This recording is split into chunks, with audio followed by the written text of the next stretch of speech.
All right. Good morning, everybody. I'm Jason Tavener, and I will be the moderator for the webinar today. We thank you for your attendance and appreciate your willingness to learn more about the advancement of technology considerations in South Carolina.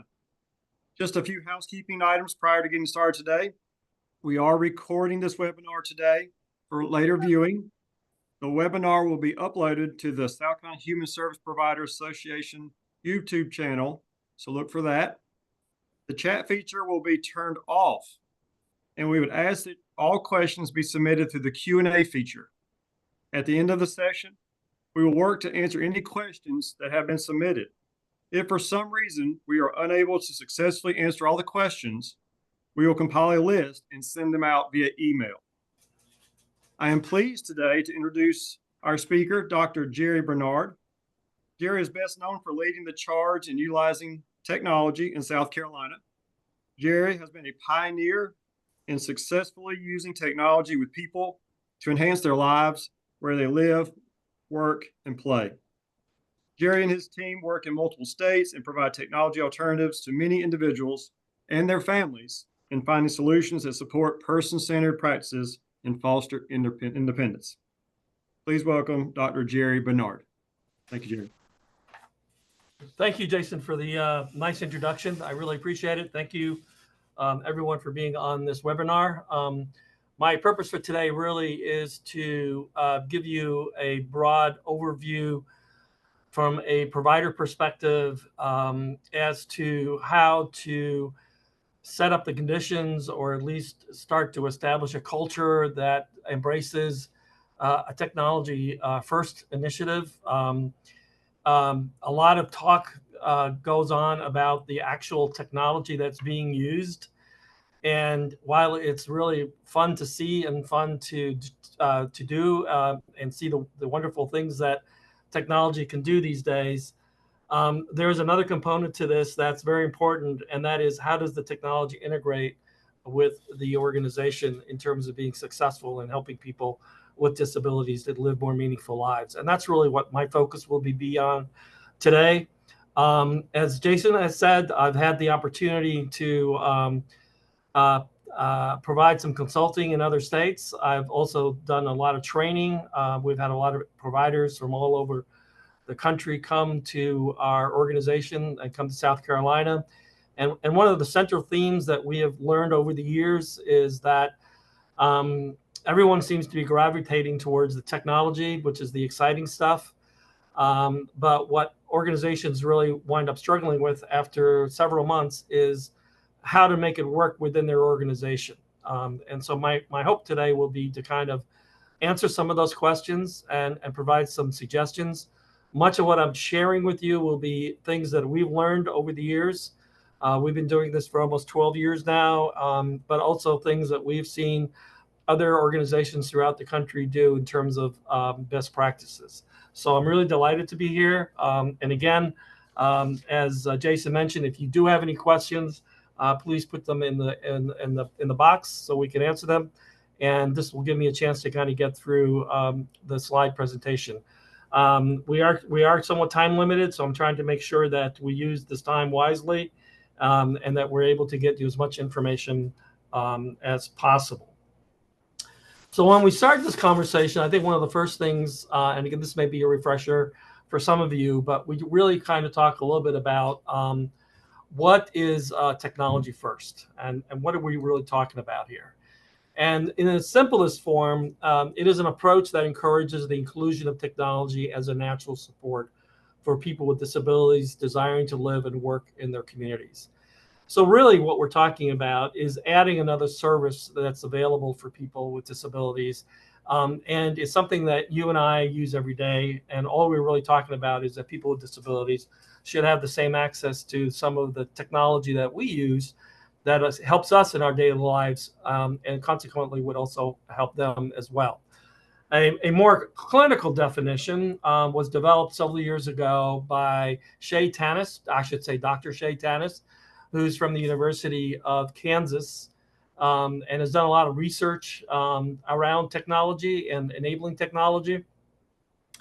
And her definition takes it another step further. And in her definition, she talks about a framework for systems change where technology is considered first in the discussion of support options available to individuals and families through a person-centered approach to promote meaningful participation, social inclusion, self-determination, and quality of life.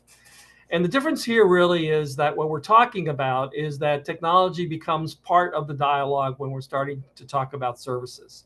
It's not an afterthought. It becomes part of the DNA, as I like to say, as an organization. When we talk about person-centered services, the person-centered planning, we talk about how can technology be of an aid? Because what we really want to be able to do is to provide an environment for people, for all people, I should say, to become less reliant on others and more reliant on what we call natural supports or other ways of supporting people. And technology falls into that framework. So it's very important to have that understanding that technology, in terms of the CMS rule, meets the requirement of a natural support. So that the issue is between staff supports and natural supports, and how do we provide a good balance of both to make sure people are safe, but also are living meaningful lives. So when we started our journey, one of the things that we had to kind of look at is really three tiers or three levels that I think.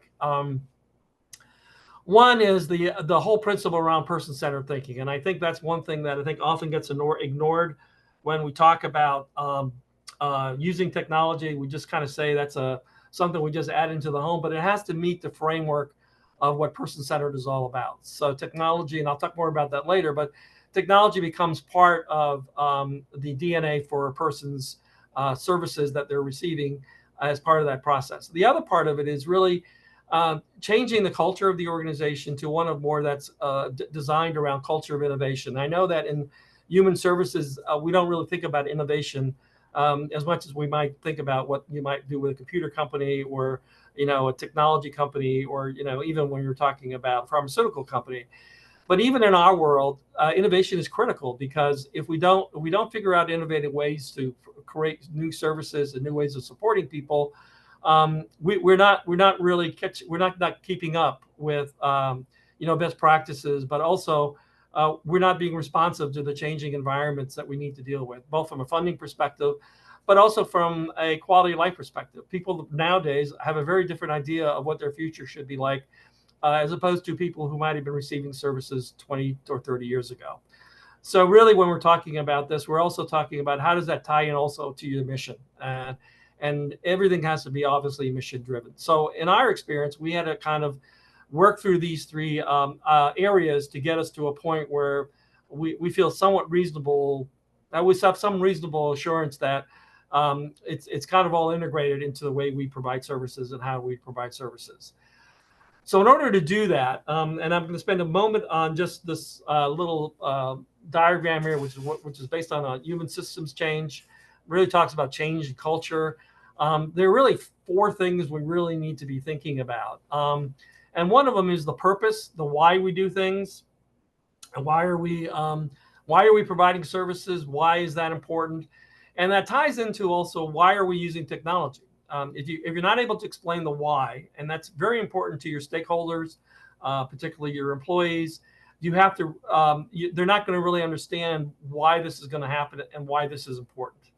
So tying the technology, the initiatives that you are hopefully working on to a why statement is extremely critical. And that's particularly true for folks that are in leadership roles, being able to provide that kind of information. The second thing that really needs to be looked at is, what are the outcomes? What are you trying to achieve? What are the goals? What do you expect to accomplish? And there are actually, in my opinion at least, there are primary outcomes and then there are secondary outcomes. And a lot of times what we do is we put things in that should be secondary outcomes into primary outcomes. For example, one of the things that we've heard a lot is that we have a workforce shortage. And we talk an awful lot about how technology can be a conduit to that. And that then becomes sort of the primary outcome. To me, that's a secondary outcome, because if you do it well, and you integrate technology into the services, your outcomes should really kind of be more focused on the outcomes for providing better lives for people. Because that's what we're motivated to do. Okay, we're not motivated to figure out how to deal with workforce shortages. That's just a reality that we need to deal with. And if we do it well, the secondary outcome would be, you might be able to also address some of the workforce challenges. But if that becomes your primary goal, you're going to lose sight of your primary goal, which is really improving services for people with disabilities. The third condition is really, and I'll be talking about it a little bit more in a few minutes, is how do we create the conditions? In other words, how do we structure ourselves? How do we organize ourselves as an organization to integrate technology into our system of services? What's the organizational culture structure going to look like? How are you going to discuss technology? How is it going to be integrated into someone's plan? What are going to be the risk management areas that you're going to look at? And it goes on and on and on.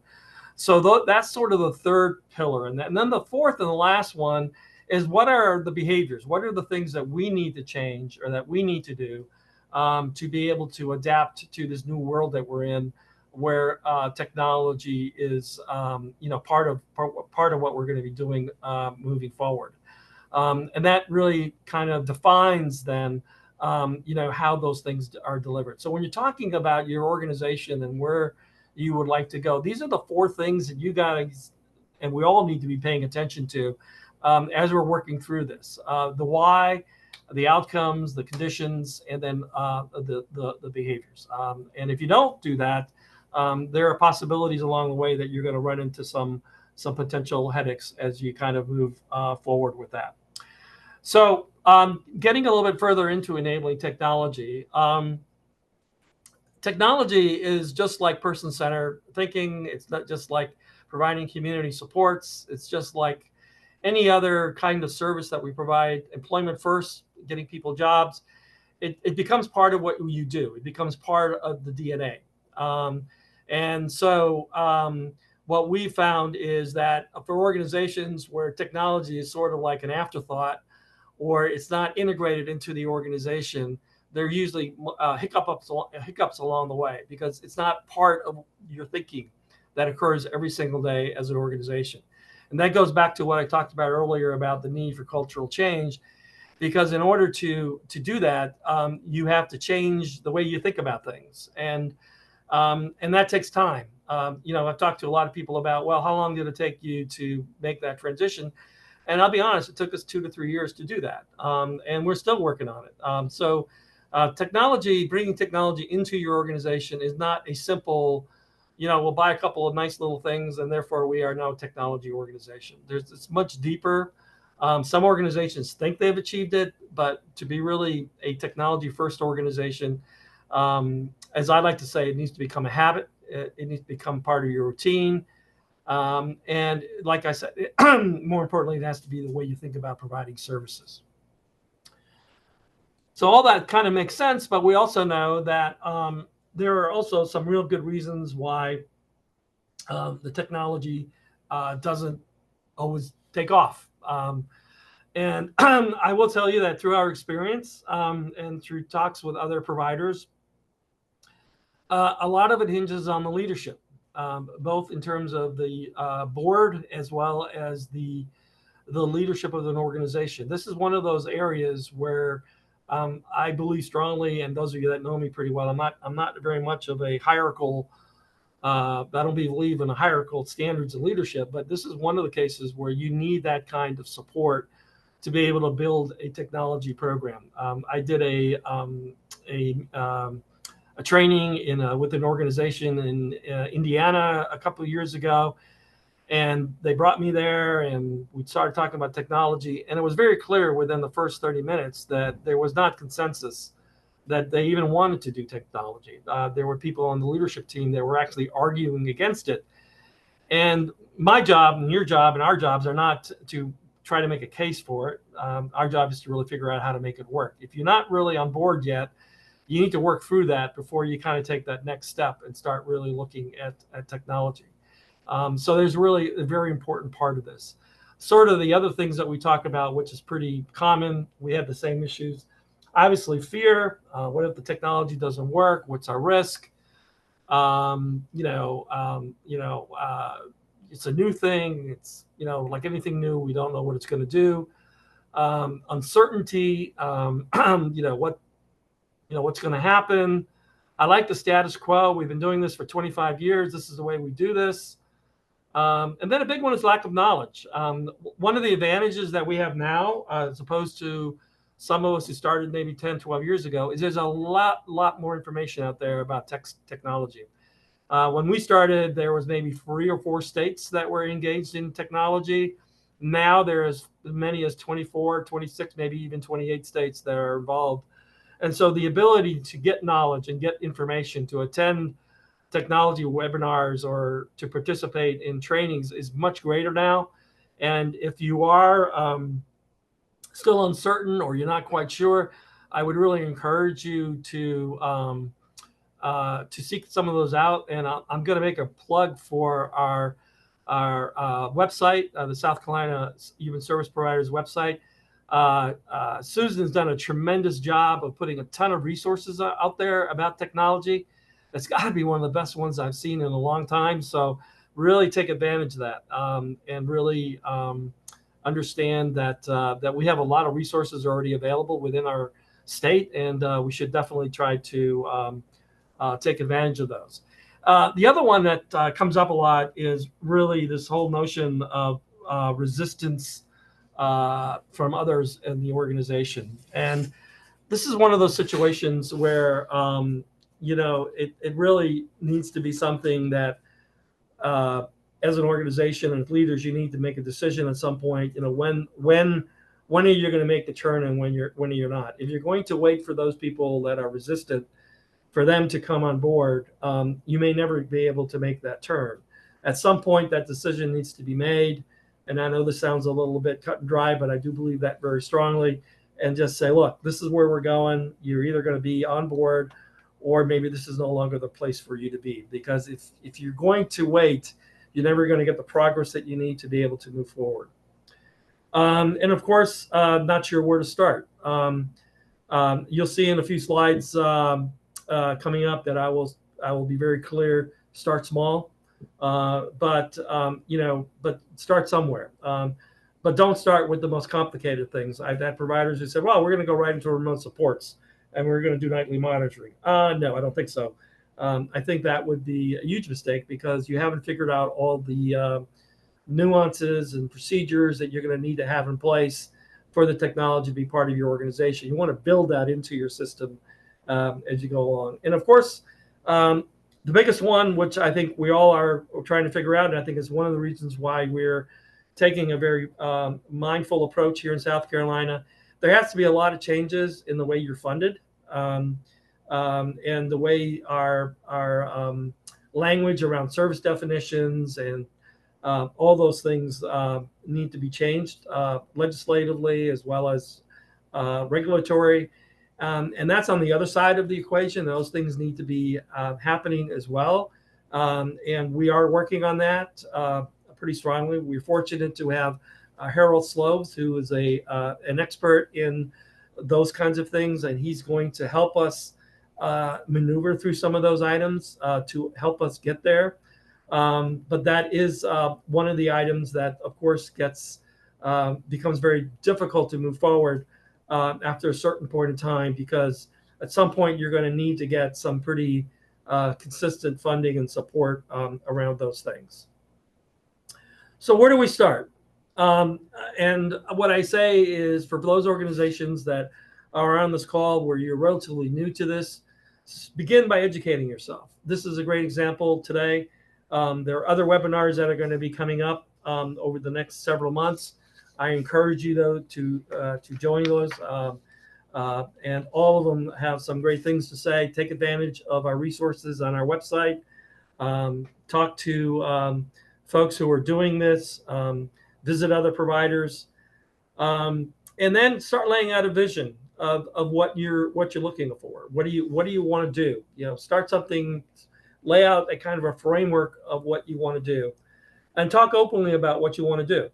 Don't make it a secret.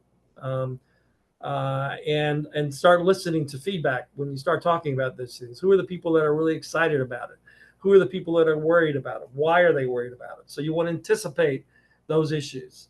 And again, like I said earlier, define the why. And give it time to percolate. The first time you have this conversation with your team or your senior team, and you've never had this before, don't rush into, all right, now here are the first steps that we're going to use to implement this. You need to give people some time to kind of think about it, to get used to the idea, and talk about it often. Put it on your agenda for the next 6 months. Every month you start talking about this. And this does one or two things. One is that it lets everyone know that you're serious about this. But two, it also gives them some time to kind of absorb this change that's coming their way. And everybody needs a little time to do that. And so you're giving them an opportunity to kind of get, some of the questions that they may have, some of the fears they may have answered, and allows you to kind of build a better way to kind of move the process forward. So one of the questions I know that a lot of people ask when you start these kinds of conversations is, so why technology? Why do we even do it? And I think there are several reasons. Obviously, cost effectiveness is important. There is data out there that shows that as a system, we are in crisis, not because we don't have the money necessarily. It's because we don't have the people. There are not enough people coming into our industry to do the work that needs to get done for the next generation. So we have to be more efficient in how we do things. We talked about this already. Promoting natural supports is extremely important, and that's really ultimately where we want to get to. It can help build capacity, where you're going to be able to support more people with less resources. It empowers independence, and it's also less intrusive. I remember one of our individuals telling me, I don't need somebody in my apartment watching me watch TV. How many of us have that? So if there's a way that we can support this person safely by not being in his apartment all the time, but we still know that he's safe, why should we take advantage of that? And just to be even more, just to kind of reiterate again, I put national supports in there by mistake twice. But again, to me, that's a big part of this whole thing. And again, there's more effective use of staff time. We have talked to staff several times and who are using technology in their programs. And one of the things they really like is that they feel like the things that they're doing are having an impact. They're not just sitting there and watching somebody when they don't need to do that, when they can do other things, but they're still able to monitor and support. And then, of course, we talked about addresses the workforce crisis as well. But these are all, and I'm sure if I asked you to list of the reasons, there would be a whole slew of other reasons why. And all of them are probably equally important. And I do think, from my perspective, these are the ones that's kind of stuck out the most, at least for me at this point in time. The other thing that I really like about this is technology is that it kind of mirrors a little bit the person-centered approach. And if you go through accreditation like Shift First or other organizations, one of the things that they all seem to have in common are some common elements, and one of which is that services are individualized. Technology is individualized. There are no two people that should have the exact same technology, because everyone is different. Everyone's going to have different needs. I remember someone telling me that they bought this wonderful system of technology for their homes and find out later on that there's only two people in the home that can actually use it. So technology is individualized. Technology is also outcome focused. So what is the technology going to do to help that person to have more independence or to have a better life? Well, the technology is going to allow them to be able to, cook meals safely, or the technology is going to help them be able to remember what they need to do on the job without needing staff there. It also has to be something that's valued. In other words, it's important to the person that's receiving the services. It's a value that they think is important to them, that will help them to achieve their outcomes. And then last but not least, it must have an impact on quality of life.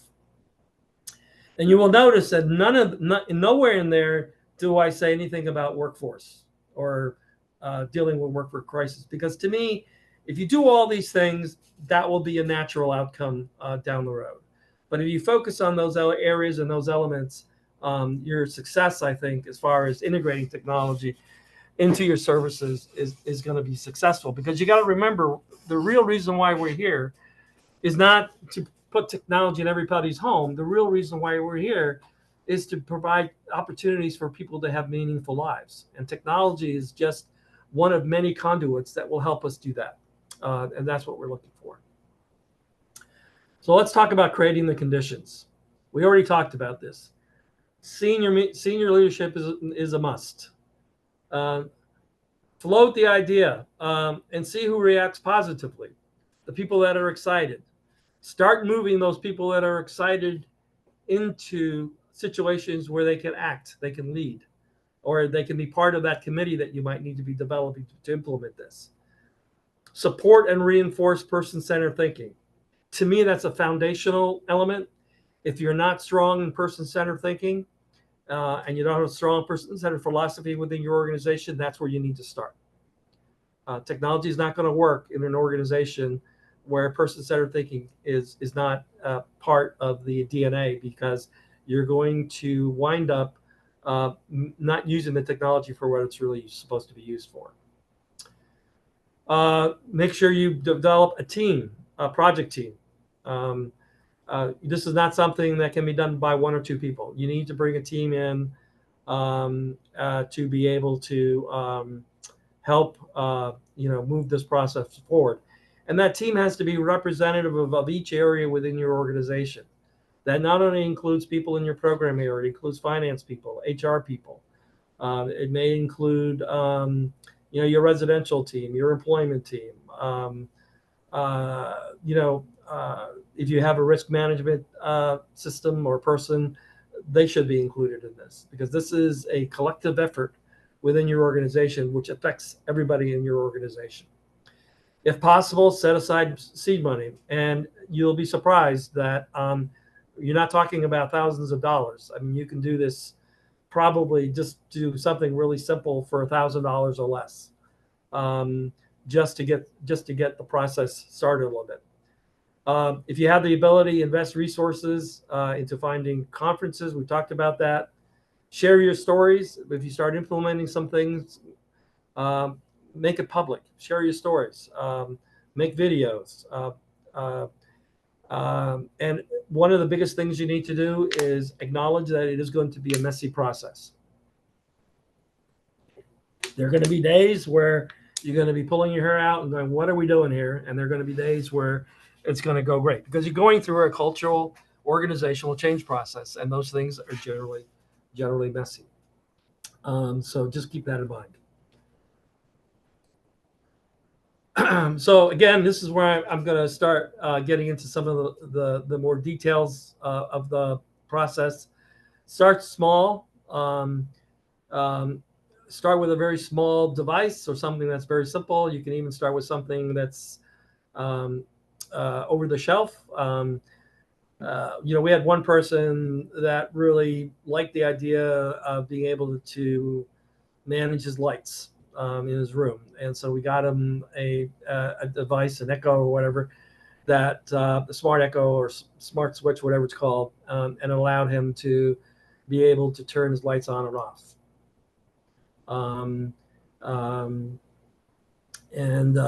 That proved to be an important step in our process, because we figured out, what kind of device we needed to get. Is he verbal, nonverbal? That will change what kind of system. You're not going to get an Echo for somebody who can't speak, but then you have to come up with some other ideas. So those are all things that you want to be able to document. How did the decision get made and what was going to get purchased? How was the person involved? Who were the decision makers? How did it get from a person wanting to turn their lights off to a team in terms of starting to have that conversation as part of that team's plan or person's plan? Again, using the simple and easy to use technology to start with, involve the right people in the process, and celebrate every small success. Because you want to build the momentum up within your organization. And obviously, in between all these things that I'm saying, there are many, many, many subsets or sub-steps that you can talk about. What I'm trying to give you all here a little bit is maybe a little bit of a higher level overview, but certainly you want to kind of keep that in mind. Slow and steady. And there needs to be an unwavering resolve. You are going to have people who are going to not be happy about this, and they're going to try to put obstacles in the way.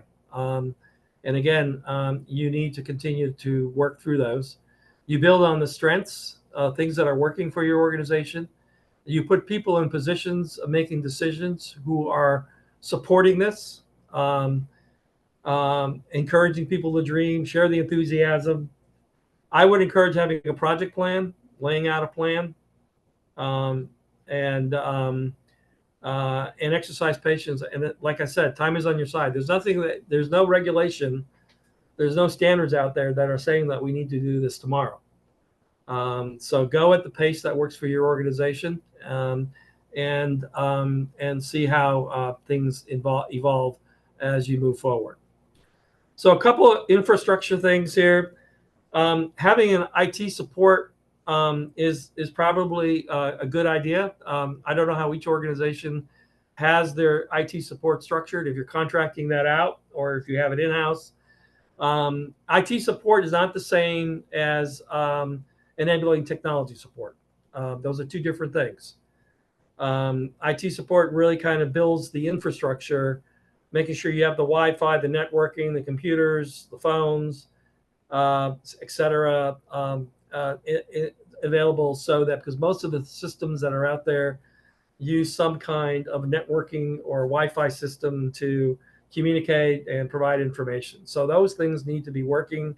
If they break down, it doesn't matter what kind of technology you have, pretty much likely they won't work as well. You need to have somebody or some person, some entity that becomes dedicated enabling technology. It can be an IT person. It can be a program person. It can be two people. You can have an IT person or a program person. But somebody who's really has the motivation and enthusiasm to learn and bring that information and that knowledge back to the organization to help move the organization forward. And then you need to build a technology team. And I've talked about that a little before.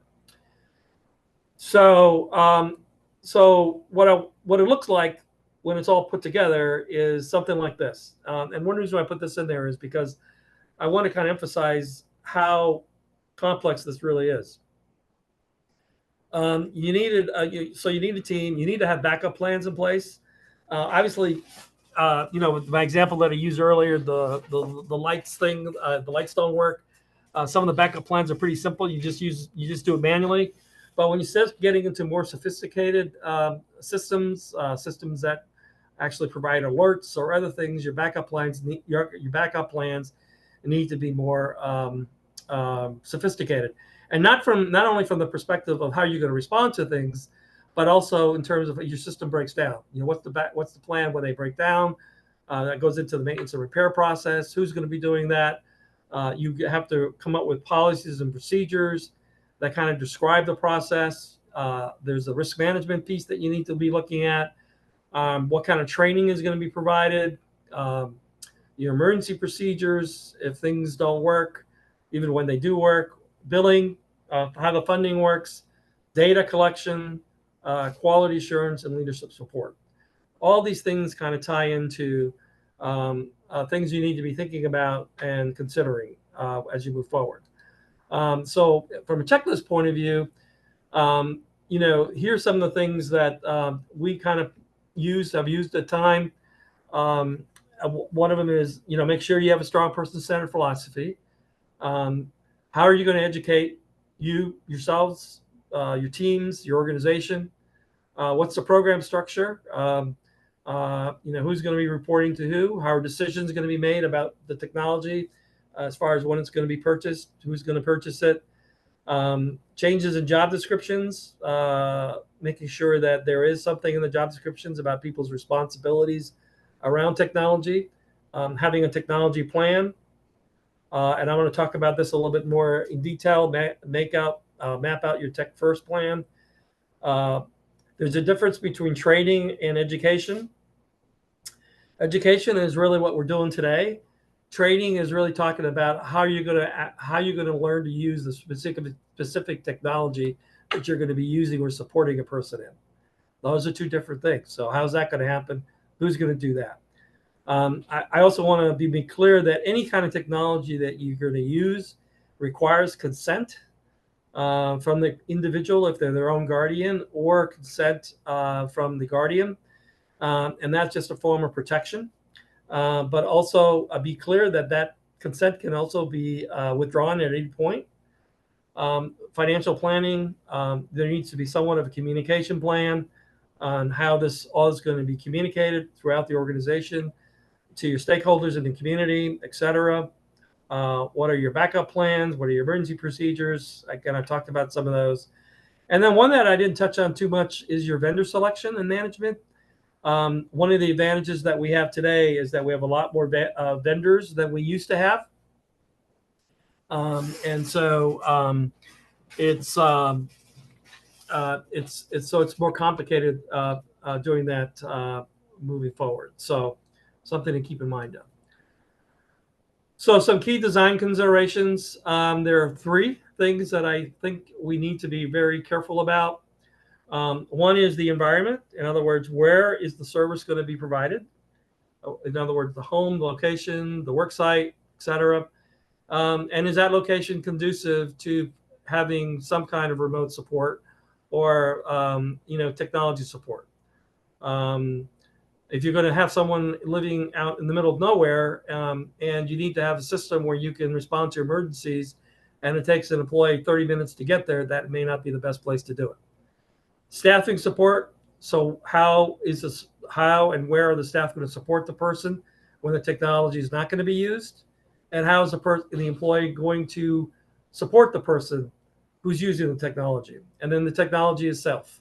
All three are interrelated, and all three need to be addressed as you're starting to think about the planning moving forward.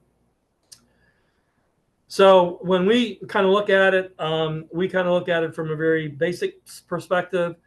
When we started thinking about technology is how is it going to help the person? How is it going to impact the person's life? How is it going to meet the rules, mandates, regulations? And then, of course, how is it going to get paid for? Those are all things that we use when we start thinking about the technology and how it may ultimately help us as we're moving this process forward here. So what we also have done is we have a technology plan for the person.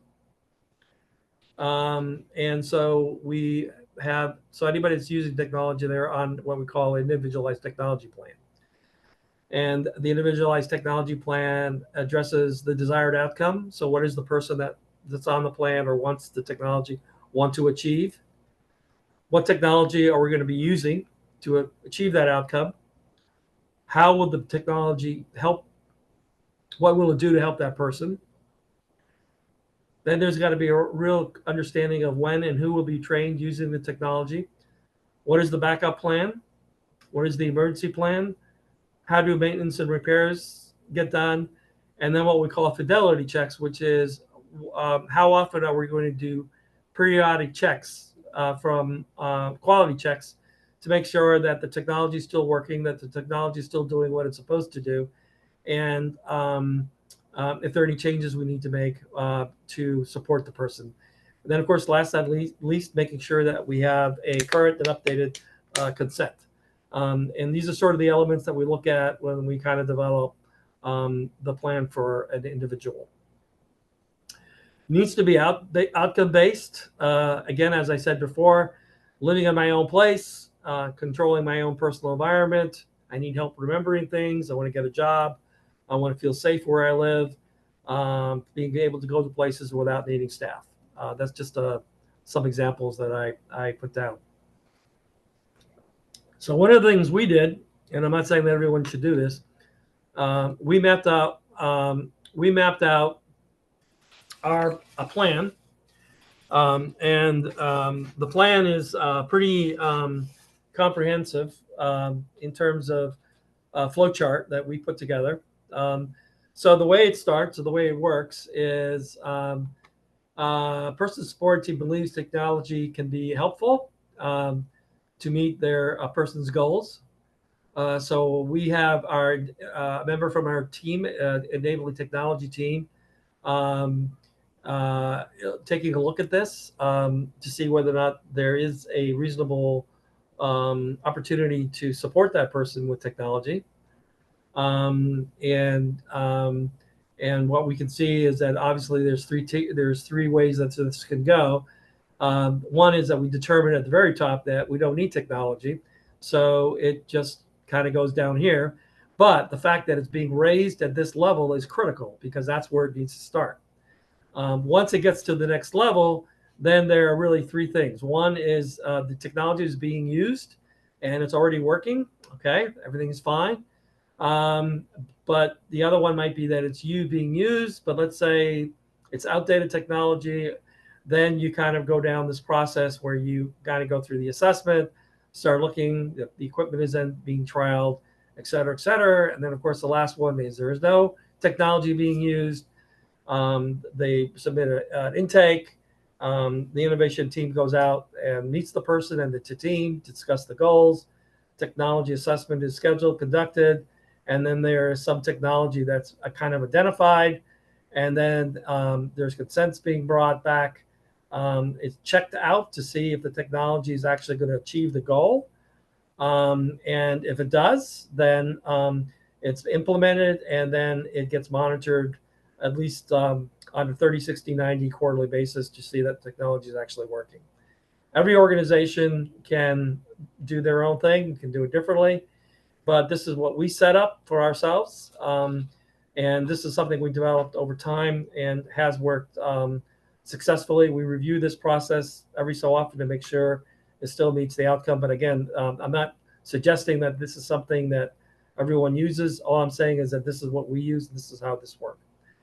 And it all goes back to the balance of what is important to and what is important for, which is sort of the framework for person-centered thinking. So technology has two purposes. What is important for the person, in other words, safety, making sure that they take their meds. So if they're on a med dispenser, that reminds them to take their meds.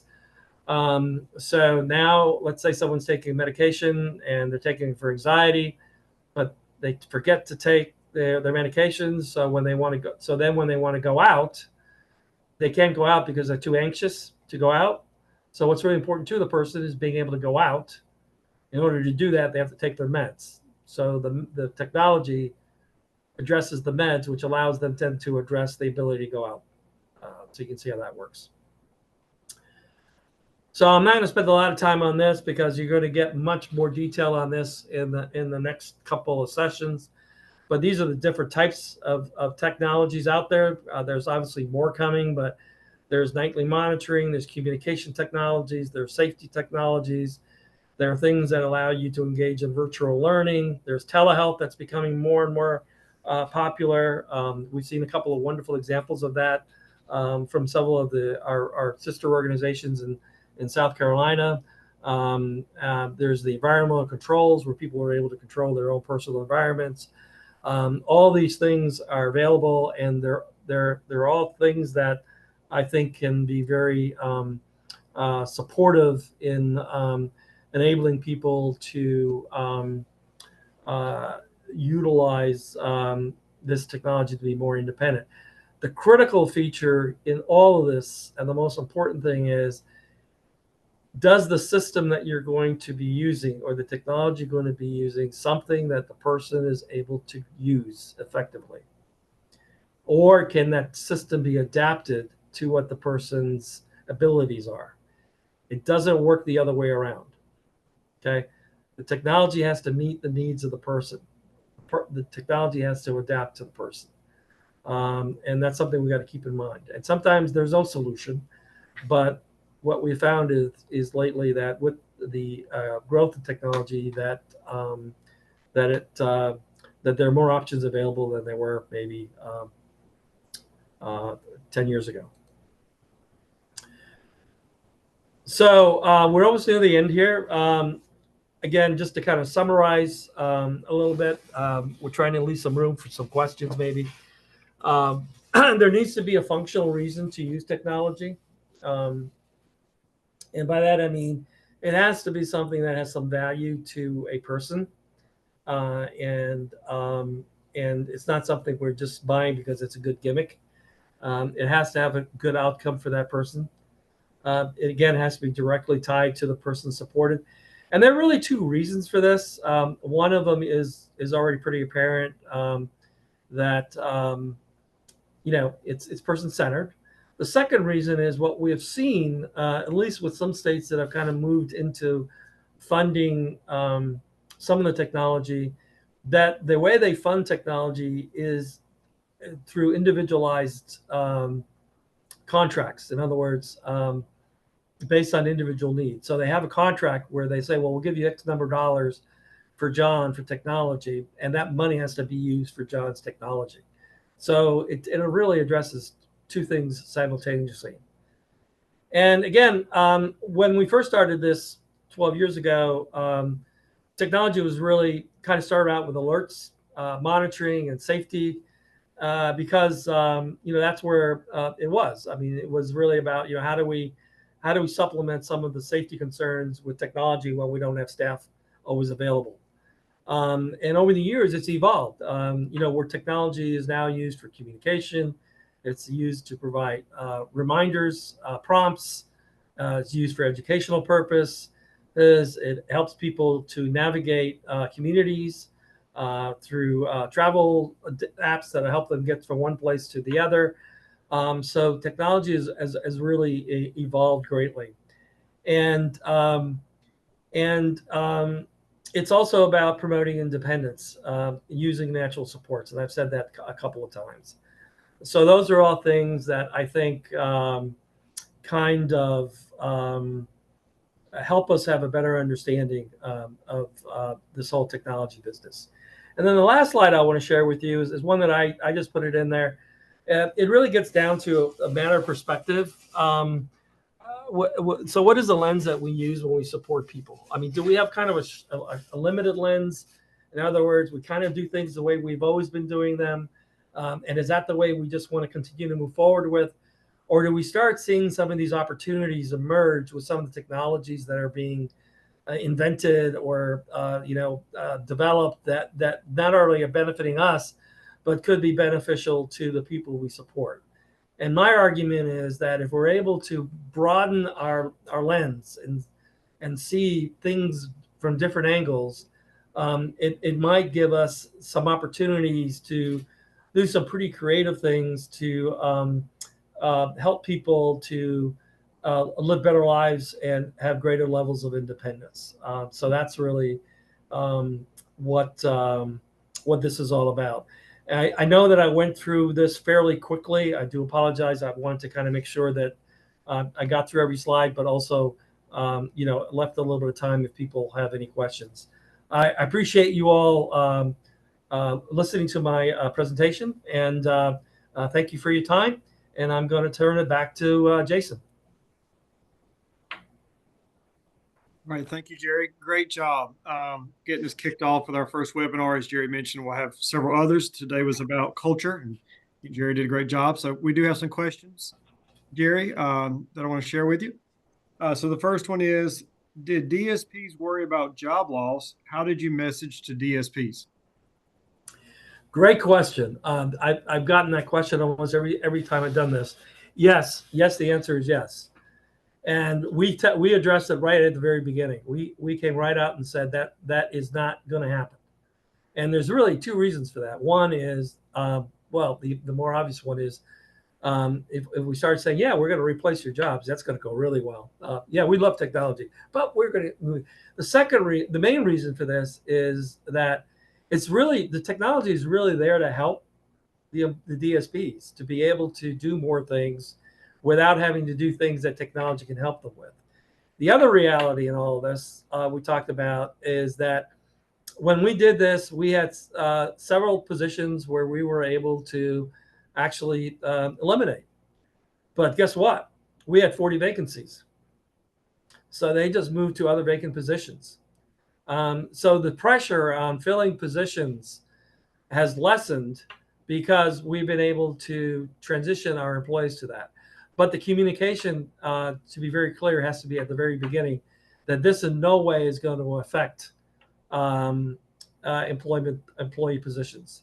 If we have a position that's vacant, we may not fill it because we don't need it, but we're not going to eliminate someone's job because we have technology, and that's basically the way we say it. So you're absolutely right. It has to be brought in early in the conversation and has to be very clear and very direct from the very beginning. Great question.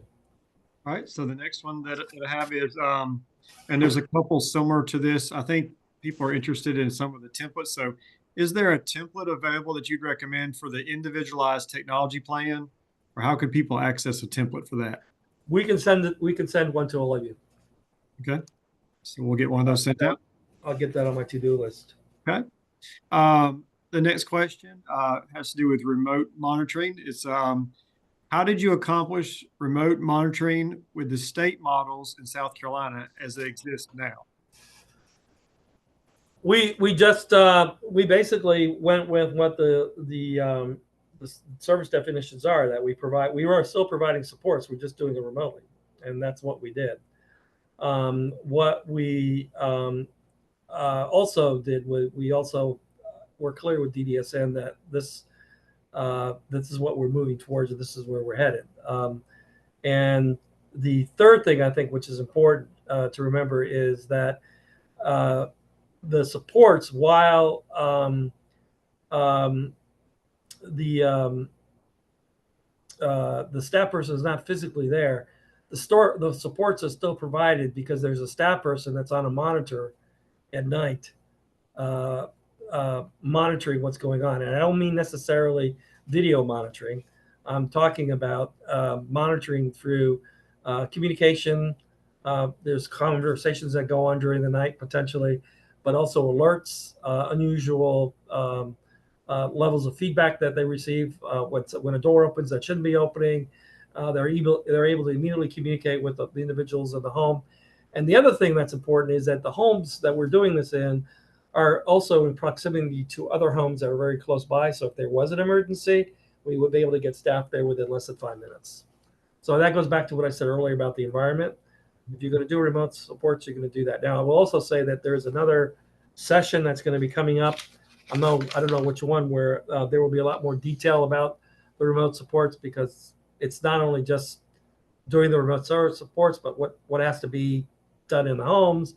What kind of hardware do you need? What kind of software do you need? What do the night monitors do? All that's going to be explained a lot more as you move this process forward. And again, going back to what I said before, this is something that for those of you that are starting out, probably should not be starting with. We didn't do that either. We started out the first 3 years, we did not do any nightly monitoring. And then when we did it very slowly. And I think we opened up our first nightly monitoring home. It took us a year to do it. So it's not something that you want to just do fast. Right. So I hear the message of start easy and start small and build success. Yeah. Next question has to do with funding. With funding being so limited, a limiting factor, a lot of tech implementations, are there any available funding sources currently right now that you're aware of? Yeah, there are grants that are out there. There's particularly grants around telehealth.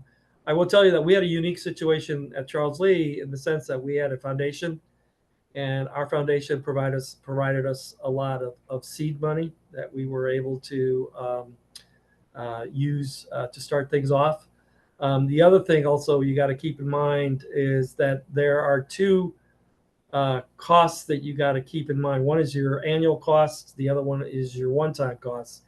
And we were able to manage some of the one-time costs by some of the savings that we had by not needing as many positions that we've incurred. And then when we build our budget, particularly for Wi-Fi and some of those annual monthly charges, we were then able to kind of absorb those in our regular budget. But that's probably one of the biggest sticking points that we have right now. And I know that Jason and the technology team are working together with Harold to kind of change that in our state.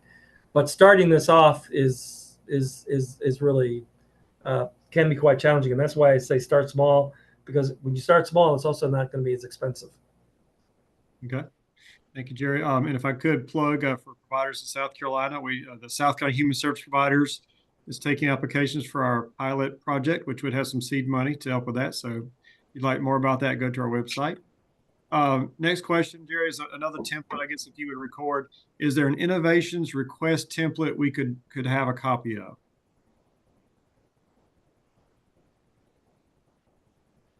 Any more? I wasn't sure on that one either. You talking about like a referral that we use internally? I think I would go that way with it. Yes. Is there a form for that? Yeah, I could get that out. Okay, and we'll just do a few more here while we're getting close to time. The next question, Jerry, is what if team members are pushing for technology as monitoring for behaviors? Do we push back, or if so, what's the framing? So using technology for behavior, I guess, would be the question. Yeah, I mean we've done that a little bit. We use a kind of a biofeedback mechanism where we can monitor certain vital signs, and we have some individuals that we know will start getting anxious in certain environments. So we're able to kind of recognize that earlier, and then try to remove the person from the situation.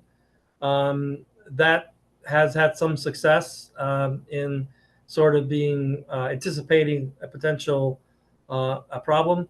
Again, it doesn't work for everybody. We have some people that absolutely do not want a wristband on their hands or of any kind, so that wouldn't even work. We are also playing around with some other technology where we can monitor people during the night without having to go in their rooms. Using I can't even describe how it works, but basically it's a kind of a strobe that's in the ceiling, and it measures all the vitals and everything, so you can see changes. So if someone's having a bad night and they're kind of having a nightmare, or they're getting a little anxious during their sleep, we're able to monitor that as well.